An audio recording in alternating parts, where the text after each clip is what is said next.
আজ আন্তর্জাতিক নারী দিবস। প্রতি বছর নানান রকম কর্মসূচির ভেতর দিয়ে দিনটা পালন করা হয়, আজকেও বিষয় ব্যতিক্রম নয়।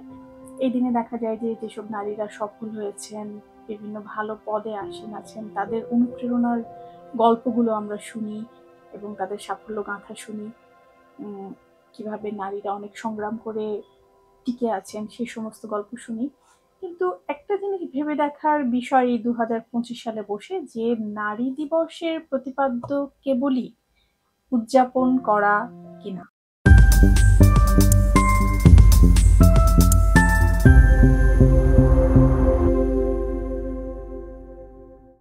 আমরা যদি আগের প্রজন্মের নারীদের কথা শুনি, তারা স্বীকার করবে যে হ্যাঁ, নারীদের অবস্থার অনেক পরিবর্তন হয়েছে এবং অনেকে কিন্তু এটাও বলেন যে এখন বসে আসলে আর নারী দিবস পালন বা ফেমিনিজমের চর্চায় কোনো কিছুরই প্রয়োজন আছে কিনা, এই তর্কটাও আছে।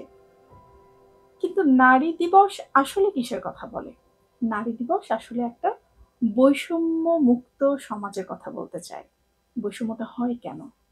বৈষম্যটা সামাজিক বাধার কারণে হয়, আইনগত বাধার কারণে হয়, আমাদের শিক্ষার কারণে হয়, অনেক ব্যক্তিগত কারণেও হয়।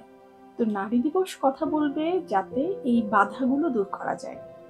বাধাগুলো যদি দূর করতে হয় তাহলে সঠিক আইন থাকতে হবে, সামাজিক বাধা দূর করতে হবে, নিরাপত্তার ব্যবস্থা করতে হবে।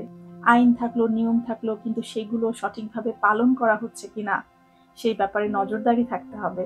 নারী যে সঠিকভাবে যোগ্য হয়ে উঠবে, শিক্ষিত হয়ে উঠবে, সেই পরিবেশটা নিশ্চিত করতে হবে। এই সব কিছু যদি করতে হয় তাহলে সেটা কিন্তু আসলে কেবল নারীর একার ব্যাপার না। আবার এই যে বৈষম্যমুক্ত সমাজ, সেটার সুফল যে শুধু নারী ভোগ করবে তাও কিন্তু না। যে সমাজে নারী সঠিকভাবে বিবেচিত হচ্ছে সেই সমাজ এমন চমৎকার একটা সমাজ যে সেটার সুফল আসলে পুরো সমাজের, পুরো রাষ্ট্রের, পুরো পৃথিবীর মানুষই পেয়ে যাবে।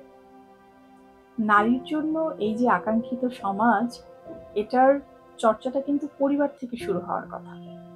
তো পরিবার প্রথম এই শিক্ষা দিবে যে একজন নারীকে আপনি কিভাবে দেখবেন, একটা নারীর কেমন অবস্থানে থাকা উচিত অথবা কেমন অবস্থানে না থাকা উচিত। বৈষম্য কারোর জন্যই ঠিক নাই। নারীর কথা এই জন্য আলাদা করে বলা হয় কারণ যেহেতু নারী বছরের পর বছর ধরে নানান রকমের বৈষম্যের শিকার হয়ে আসছে, নিপীড়নের শিকার হয়ে আসছে, সে কারণে এই কথাটা আলাদা করে বলা হয়। কাজেই আজকের দিনটি নারী দিবস হলেও আসলে এর যে কর্মমুখরতা, এটা প্রত্যেকটা দিন বহাল থাকা জরুরি এবং প্রতিটা স্তরে, পরিবারে, সমাজে, পথে ঘাটে, প্রতিষ্ঠানে, সমস্ত জায়গায় নারী যাতে একটা নিরাপদ পরিবেশ পায়, বৈষম্যহীন পরিবেশ পায়, সেই জন্য সমস্ত পক্ষের চেষ্টা, মনোযোগ এবং আন্তরিকতা খুবই জরুরি।